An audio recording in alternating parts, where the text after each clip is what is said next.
I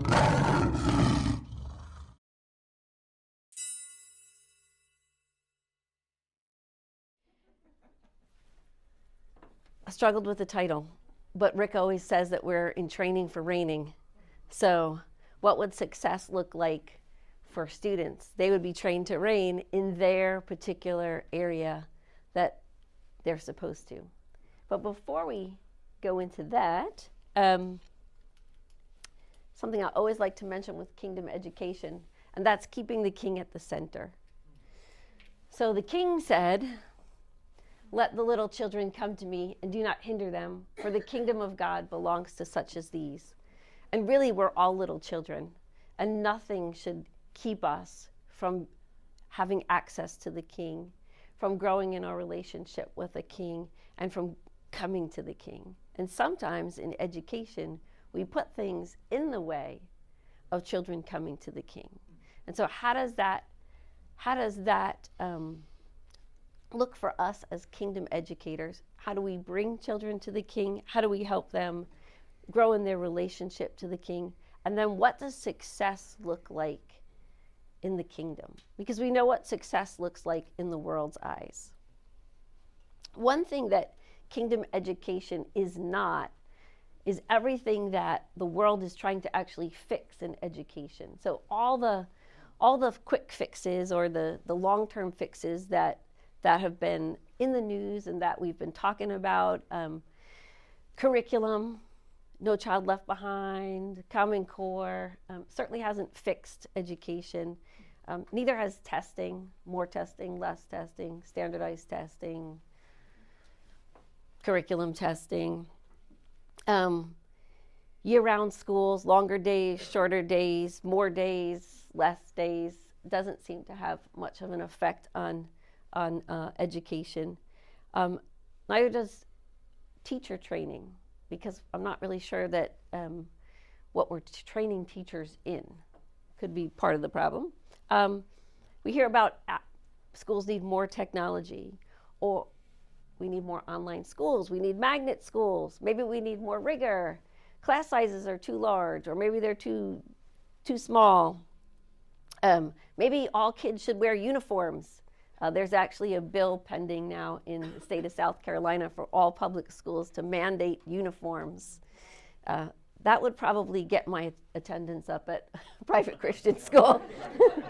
If nothing else, it would be, oh no, my child has to wear a uniform. And even vouchers have not necessarily improved education. So I think that is because all of these solutions that are looking to help students succeed in education really don't center on the student themselves. So they're external. They're centering on content, or they're centering on a calendar or a school building. What can be added? When actually Jesus wants us to center on the children and the student. So for me, and I think for most of us, kingdom education is student-centered. So William, you mentioned Proverbs 22:6, and in the New American Standard Bible, it's quoted like this: "Train up a child in the way he should go. Even when he's old, he will not depart from it." And again, that's really used a lot to teach about Christian character and morals, and maybe encouragement for parents that, oh, you've trained your child in this way and they're going to come back. They're going to come back to the way in which you've taught them. When I think Paul Manwaring from Bethel in Reading actually put it this way: train up a child in his or her way, the way that is their way, and when they're old, they will live naturally within that way. So there's a natural way for each of us to go. It's the way that God put within each of us. It's our identity. And that's what we need to teach to. In order for each individual child to be a success maybe not in the world's eyes, but in God's eyes, they are living within their way. Years ago, my father-in-law, when he was in school, decided that school wasn't for him, and so he quit school. And I guess at the time you could enlist in the Air Force, so he did. And he had a successful career in the Air Force, was honorably discharged, met my mother-in-law, got married, had 2 sons, one of which I'm still married to. And somewhere along the way, he got his GED. And he went to work in construction. In his early 50s, he had a massive heart attack. The good news is that he survived, but the bad news is that his heart was so weakened by this that he could no longer function as a construction worker. So he decided that he would go back to school for something that he really loved, art. Yeah, who would have thought? And he discovered that he loved pastels, and that was his medium to work with. And then his paintings started to sell, and he had shows, and he's really quite an accomplished artist. Now he's 81, and he was at the doctor just this week, and one of the ladies working in the doctor's office said, Are you Burt Woods, the famous artist? He never even considered himself a famous artist, but she knew who he was, and then she was getting all the other ladies and workers in that particular office to come and meet Burt Woods, the artist. So my question is, what if he had been trained in art as a young child? What if that natural bent had been recognized? Can you just turn my phone off? It's talking to me. It likes to do that.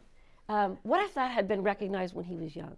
What if the art lessons that he got in his 50s, he had gotten when he was still in school? Probably would have stayed in school and probably would have had a much more successful life as far as being happy, prospering in his own way, developing those talents, going in the way that the Lord had for him. So I think that is probably one of the biggest challenges that we as educators face. How do we recognize a student's natural bent? These are actually photographs that some of our students took at the Comenius school. And you can see there's the creative bent, you know, the one who took a picture of her hand, dipped it in all kinds of paint. And then there's the other one who took a picture of a bridge. And so there's, to me, this represents our students. We've got engineers and we've got artists. We've got car mechanics and we've got photographers. And each one needs a different type of education. Because you want to steer the engineer towards pre-cal and calculus, science and math.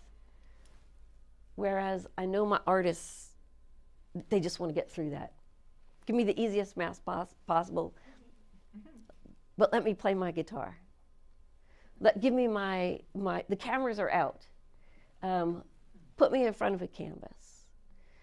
We had a student graduate last year. The only thing he wanted to do was work for NASCAR. I mean, I am in the South, you know. So that's what he's doing.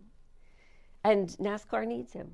They need him as part of the pit crew. So that's his dream, and that's where he'll flourish.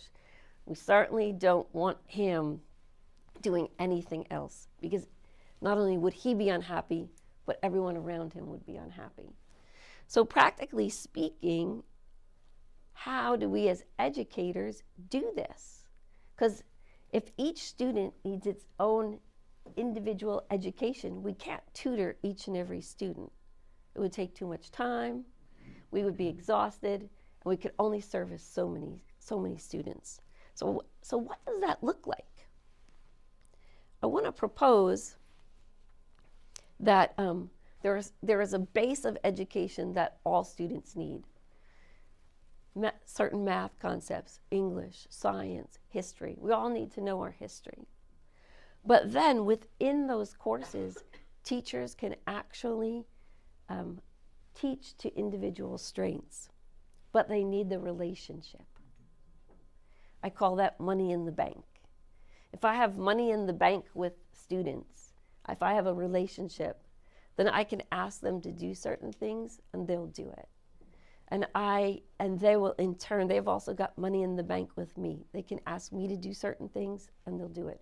And in the classroom, that's key for teachers, to have money in the bank with each student, to know them, to know what makes them come alive. And some students, it's a process. It's digging on hard ground to know what makes them come alive. We just had this week a 4th grader who was very smart, but acted out all the time. And then in the process of phonics class, she designed a building. I don't know what the lesson was, where you're designing a building in phonics class. Well, she designed a building and she said to the teacher, "This is a school for rejected kids." And right there, that opened up something, a school for rejected kids. And it's like summer camp, or maybe after school, but they're gonna feel loved. And so through that interaction, the teacher was able to find out some things about the student and really work with her on that. But at the end of the period, the little girl said, and she's 4th grade, "I know what I'm supposed to do in life. I'm gonna build that building and work with the rejected kids." And so the phonics teacher told the rest of us, the staff, that, because now we know how to reach this little girl and what her natural bent is. Also made sure that parents knew too.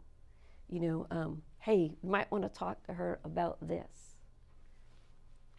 So taking note of each student's individual interests while you can, and engaging them. So that phonics teacher engaged her right away. Didn't just brush off the building or even her dream, but kept after her and told the rest of the staff so that we could keep after her. It's really good to discover how each child communicates, what their love language is, what their personality is. If there's certain things that hinder them, we have a highly functioning autistic 11th grader at the school, and he will push every boundary there is. In the middle of worship, he'll just declare, "I'm an atheist," and walk out. Which is really great when the head pastor of your church is speaking that day. What do you do with that? And so at that point, some of the staff or even the students will go and they'll kind of draw him back. He doesn't like to be touched, so that's a touchy subject right there. But they'll come and invite him back in and say, no, come back in, sit here. You can be an atheist in this chair, but we need you to sit here. And he'll do it. And then at the end of that, little PS to that, at the end of that particular worship session, he was back with the Lord. And it was just something that he just decided to do. But it was us knowing how he functions and also how to draw him back in helps us to engage him and to help him with his interests. By the way, he is an extremely intelligent music mixer, works with technology. And so we allowed him to do worship one day with his computer, and he loved it. It engaged him. He has actually said that that's his bent. That's where he wants to go. So we're encouraging him in that and also giving him opportunity to show off his skills. So that would be something that you would want to do as teachers and administrators and educators, is to allow students to show off their skills. Give them opportunity to work in their field, in what interests them. We're really intentional, be really intentional about giving them space for that. Even in young children, there's a daycare attached to the Comenius school, and we've invited the students, the little children in the daycare, to actually be part of prayer and intercession at the church. What does that look like? little kids get really excited about prayer and worship, but how do you get them to interact with the church in a prayer center for intercession? You bring toys because they love play. And so they pray and they intercede while using guided games and toys. Even in the youngest ages, you can cultivate that in students. You can take our elementary grades, make lunches, peanut butter jelly sandwiches, and take them out to homeless people and pray for them, because they're fearless when they're young. Get a little bit more reserved when they're older, but they're fearless, giving them opportunities. We have 2 types of chapels weekly, an upper school chapel for grades 6 through 12 and a lower school chapel for grades kindergarten through 5th grade. And there's a chapel team made up of 4th and 5th graders, and they actually lead the chapel. They do the worship, usually to tracks. They pray, they make up their own skits, and they engage the younger students in it. Now, not all of them, but it's the ones that this is their natural bents. You can tell who the entertainers are. You can tell who the natural leaders are, the speakers, who the ones who love drama. But the ones that's not their bent, they want to sit there and be a part, but they don't want to lead, we allow that too. So it's knowing, not putting them in a situation that they're going to be overly uncomfortable with. You can challenge them later. Getting outside the school walls is really important for success. Jesus' parables were full of examples from nature. And so actually getting kids outside, interacting with the world, with the environment, helps, especially for students where that's their bent. They learn best through nature. So you want to get them outside and work with them. We have several students who love horses. And so they actually, when they're older, will intern with horse farms in the area. And that's the way that they should go.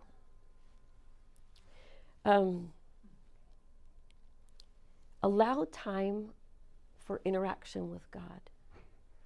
Jesus is the center, so they need time with the King.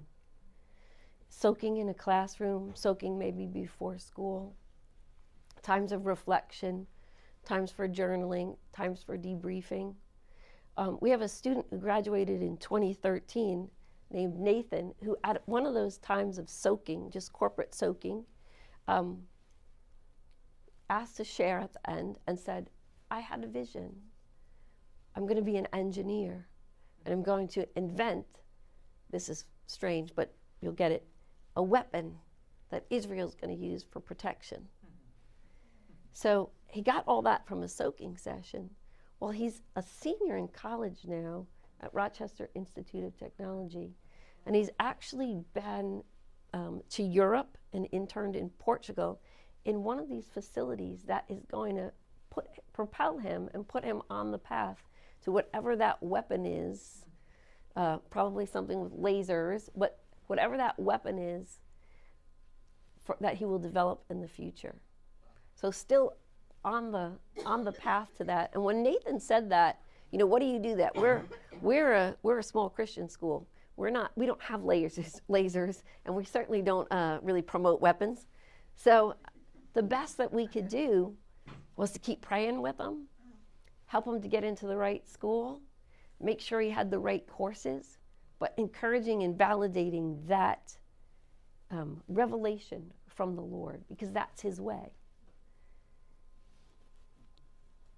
Back in 2001, we had a gal graduate from school, and she would have been your average student.